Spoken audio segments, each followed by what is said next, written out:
I'm very happy that Tom Derry, CEO of ISM, is here with us. And now I would like to turn this over to Tom. Tom? Thank you, Dean Lay. What a pleasure to join you, and what a distinguished group of academics and industry experts that are part of putting this program on together. And it's certainly an honor for me to be included among that distinguished group, and to open the conference with some remarks. At ISM, we've been conducting research since February of last year on the impact of the pandemic on global supply chains. We've completed 4 rounds of primary research, and I'm going to share that data with you today. What is certainly true on behalf of the supply chains that we're experiencing all around the world is that the impacts of performance of supply chains has shifted and changed, but the supply chains continue today to have very serious issues in performance around moving goods and materials around the world. I'm going to share my screen with you now and bring up some background slides for my remarks.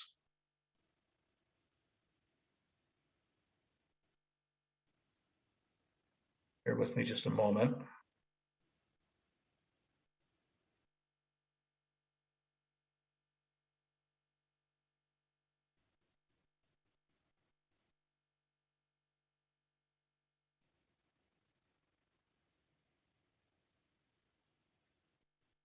All right, well, I don't seem to be seeing the slides, so I'm going to go through my remarks. Unfortunately, I'm not going to be able to display these charts and tables to you, it looks like this morning, but they are available. Professor Chi has a set of these remarks, and he can make them available to all the attendees at the conference. So without further ado, I'm going to cover the following topics this morning. I'm going to talk briefly about US GDP, gross domestic product in the United States.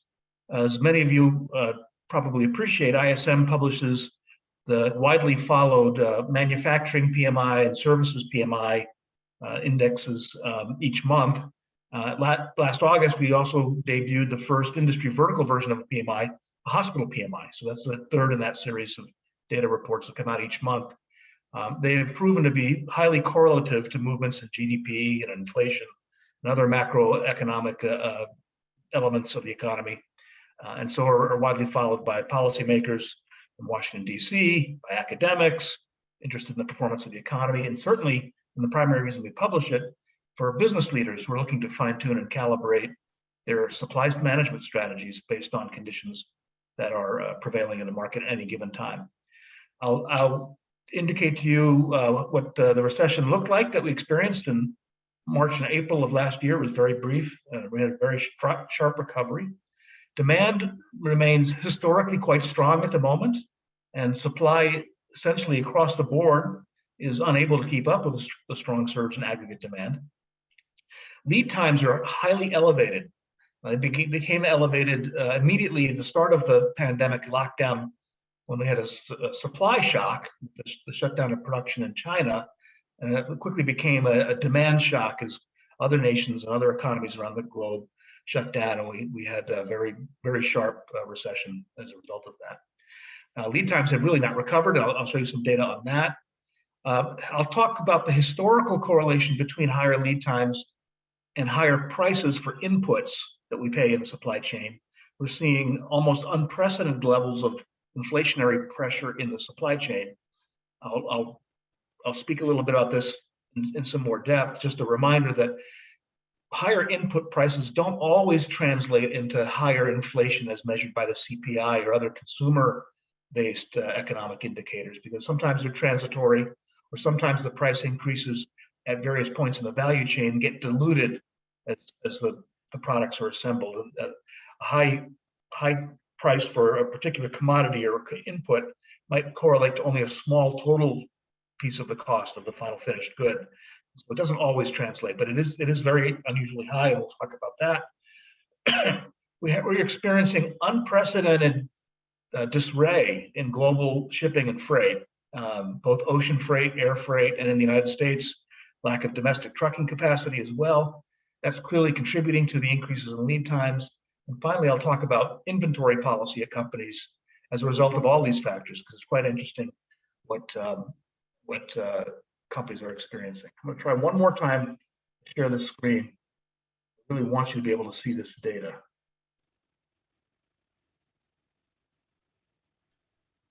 Probably, Tom, I can help you share the screen because I have your slides. Okay, if I will stop trying to share. If you pull it up for me, please, that'd be very helpful. Okay. I would be on slide 3. Okay, so now I'm sharing your slide. Excellent. Thank you very much. Well, if we go to one slide before that, slide 3, please. One slide before that. There we go. Great. All right. So I wanted to begin by showing the historical correlation. This data from 2007 through 2020.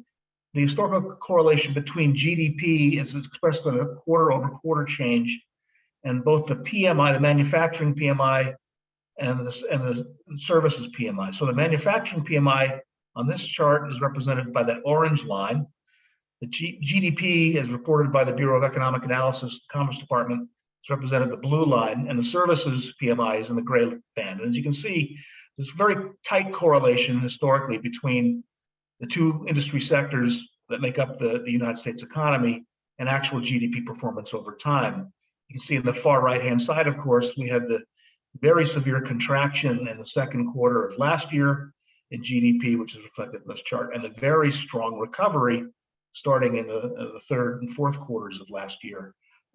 So we had GDP running at almost 8% in the third and fourth quarters of last year, and that trend continues to today. So if we move to the next slide, please, Professor.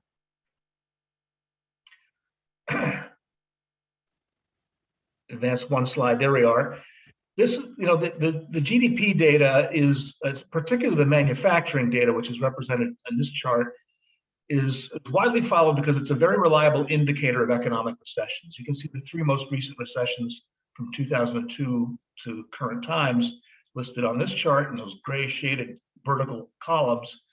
And you can see the PMI, the manufacturing PMI headline diffusion index recorded in the blue lines. And you can see when the diffusion index drops below 50, we're looking at a contraction in terms of manufacturing in the United States, and that correlates very, very closely to the recessions that are economy-wide that are experienced in the country.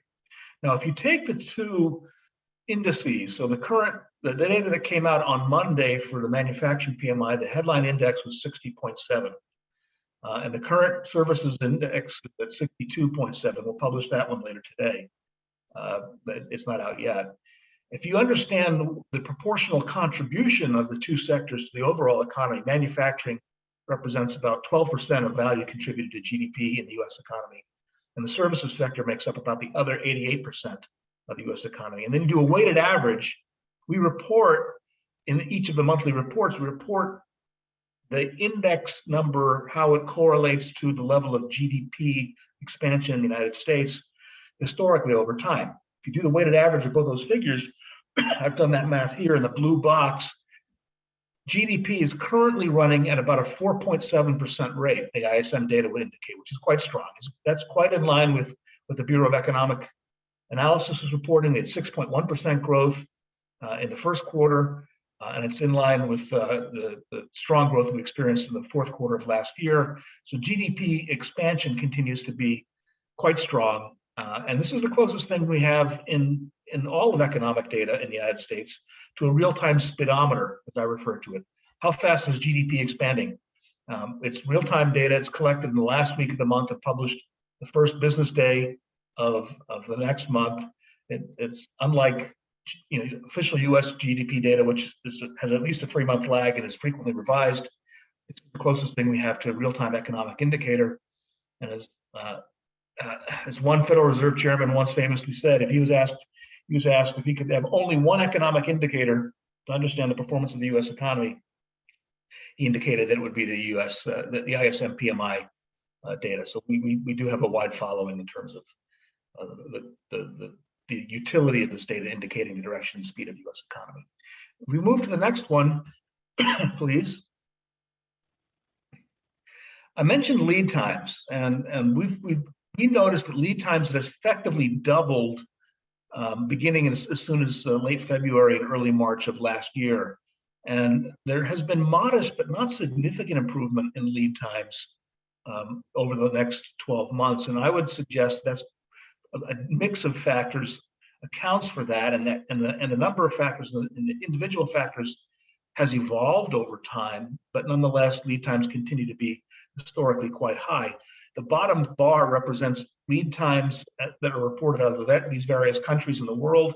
You can see that lead times for China, for instance, in that green box are still at twice their normal averages, 202% of expected lead times as compared to actually 2019.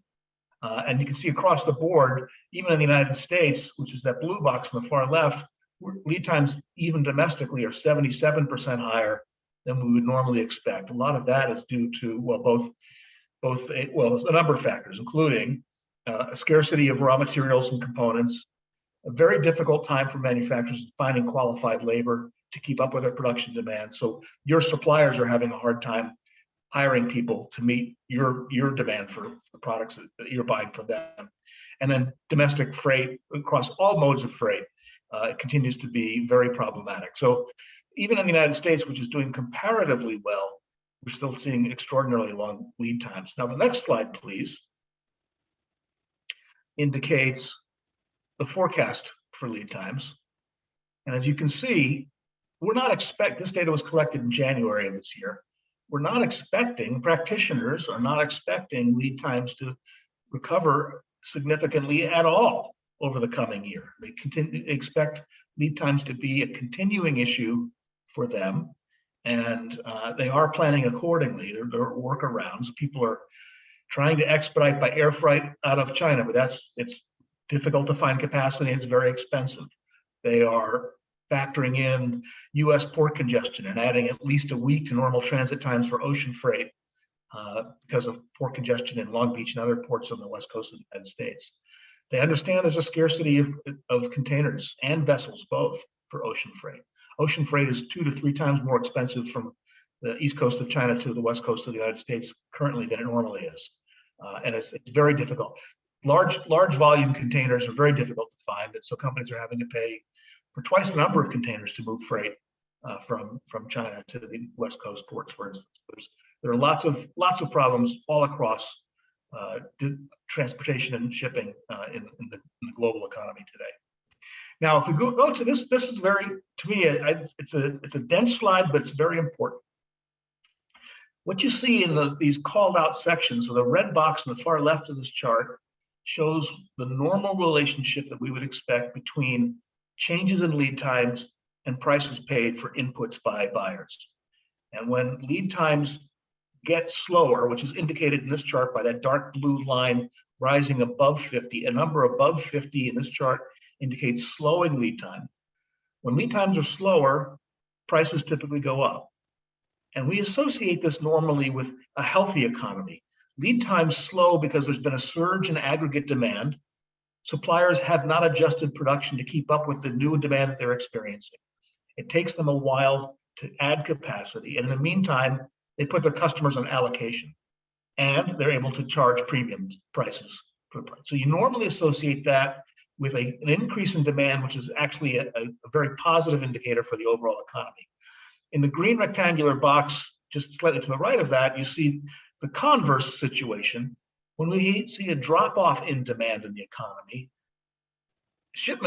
lead times actually increase. Shipments get faster because the suppliers are trying to move their product to their buyers, trying to preserve their level of revenue production. And so they're motivated to push product to their buyers, but they do so by lowering prices. And you can see that when we see significantly lower prices associated with lead times that are accelerating. Now, to the far right, we have the very unusual phenomenon that took place in the spring of last year, where we saw lead times increase while prices fell. And that was a supply shock, as opposed to the normal scenario where we're having a demand-driven surge that leads to longer lead times and higher prices. We had a supply shock coming out of China where, due to the lockdown, due to the pandemic, We did not have production. We had not been manufacturers actually producing product, and we were unable to get product through the ports, and air freight became largely unavailable as well. So we had a supply shock to the system. So we saw this very unusual situation in which longer lead times were associated with falling prices because those people who had supply were still eager to try to move it, anticipating a global recession. And then more recently, in the spring of this year, you see that reversing, and we're seeing the more normal pattern now where we've got a demand-driven surge that is also associated with higher prices. Now, we report each month on commodities that are up in price and are in short supply. And the numbers in parentheses indicate the number of months that our panelists are reporting that particular phenomenon. So ocean freight, for instance, has been up in price for the last 5 months. Aluminum has been up in price for 11 months. Steel of all types. We've had steel of hot rolled, cold rolled, stainless has been up in price for, depending on the particular type, between 5 and 9 months. And if I look at this list, one way to interpret it, this is almost an economy-wide view of critical inputs into most manufacturing processes in this country. We had the winter storm in Texas in February, Winter Storm Uri, that severely impacted the supply of petrochemical-derived products, so resins and plastics in Texas. Now, some of those plants have come back online, but it will take them months to work off the backlogs that have built up. And we're going to see short supply of HDPE and polyethylene and resins and plastics for many more months to come in the United States, for example. PPE continues to be in short supply. No surprise there. Lumber's in short supply. Lumber's a very interesting commodity. People forget that lumber was the first case of the imposition of tariffs by the Trump administration back in 2018 when tariffs were imposed on Canadian softwood lumber. Currently, prices for lumber in the United States are at $1,600 per 1,000 board feet, which is 4 times the normal level of price for lumber in the United States. So we're seeing major disruptions in equilibrium between supply and demand normally. If you move on, please, to the next slide, Professor. I talked earlier about inflationary pressures, and I'm going to dive into this topic in a little detail with you this morning. This shows the historical correlation between the services sector prices paid index and actual CPI as reported by the federal government. And you can see this is very tightly correlated as well. When I show this to my colleagues in the investment markets, especially the bond markets, they always get to the edge of their seats because they're very interested in the movement of inflation in the economy for the purpose of managing their own credit portfolios. You can see on the far right, we are seeing the services price index at historically high levels. It hasn't been this high since July of 2008. So more than 14 years, or about 14 years. And we're seeing CPI numbers begin to creep up too. I mean, not to a place where the Fed has expressed concern about level of inflation as experienced at the CPI level, but certainly moving in that direction. So we go to the next slide, please. I will go into this topic in a little more depth. These are the prices paid charts that we publish with each monthly report. The manufacturing sector report comes out on the first business day of the month, and the service sector report comes out on the third business day of the month. So we published this morning. You can see that the prices paid index is at 88% as of May, so the data that was published on June 1st, and more than 80.6%, more than 80% for the services side of the economy. So it's being experienced across the entire economy. As I mentioned earlier, prices paid haven't been this high, reported as this high, from about 14 years. So this is a very unprecedented period of time. Most people believe this is a demand-driven surge, and supply can't keep up with the demand for some of the factors I've already mentioned. There is scarcity of raw materials. There is difficulty in finding qualified labor, and transportation and shipping are adding to lead time. So for all of those reasons, we're paying higher prices for everything we buy. It's in every category. It's across all sectors of the economy. No one is escaping this pricing pressure. We'll move to the next slide, please. I want to talk about some of the freight challenges that have been reported. In our monthly reports, we collect verbatim comments from the panelists. We cover all 36 sectors of the U.S. economy in these reports, so we have widespread coverage, and statistically, it's very reliable coverage of what's happening in the U.S. economy. You can see that beginning in September of 2020, manufacturers began to comment much more frequently about their difficulty in moving product, getting product delivered to them from their suppliers, and also shipping product for ultimate sale or for export. And that steadily increased as we moved into the fall and winter and then the spring of this current year. I'll point out too that the services sector, which is represented by these orange bars, it was not immune. It's not as dramatic. The services sector, we're not typically buying as much physical product as we are in manufacturing, but they also experienced the issues. And if you're a retailer, for instance, you're having difficulty getting product to your stores, that's a significant issue for you.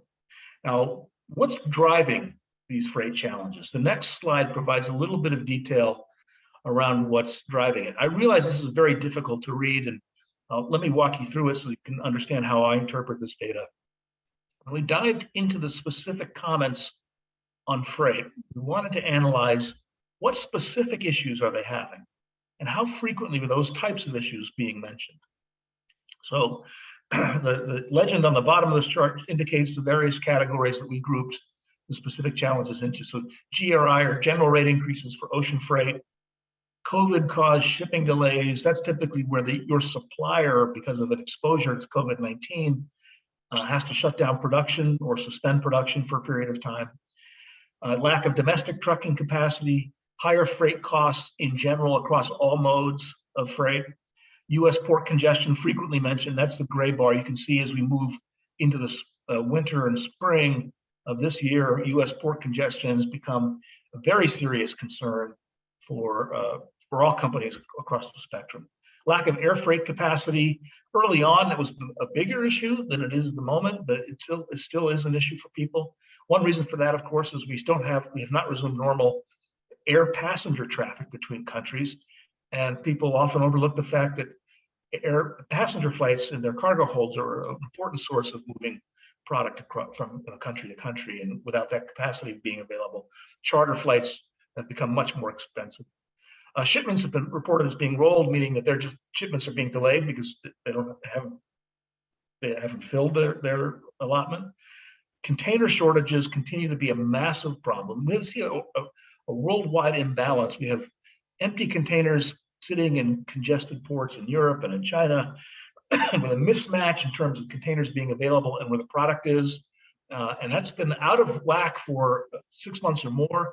And it looks like it's going to be at least another 6 months, at least, before ocean freight begins to come back into some form of balance with normal demand. We've seen blank sailings as shipping companies are just trying to move containers to where there is demand for that coverage. And expediting by air freight continues to be a popular strategy. So what we can see is that as we moved into the fall and winter, it became a much more serious issue for people. So now, how do companies respond when they're faced with higher input prices, they're faced with longer lead times, and they're faced with disarray in shipping? Well, it's quite interesting to me to see what the changes in inventory policy are on the part of buying companies. As we moved into the later rounds of research, we noticed that companies are beginning to become less confident that they're going to have sufficient inventories to support production in 2021. That's not true across the board, but it was certainly directionally correct, as we like to say in business, that people are becoming less confident about the level of inventory they're going to have to support operations. So when we move into the next slide, and my last slide, what we have here is the formal response that people are giving to ISM about their inventory policies at the moment. By the time we got into late December, early January of this past winter, 49% of firms were reporting they are intentionally holding more inventory than usual. A half of firms in the United States are carrying more inventory.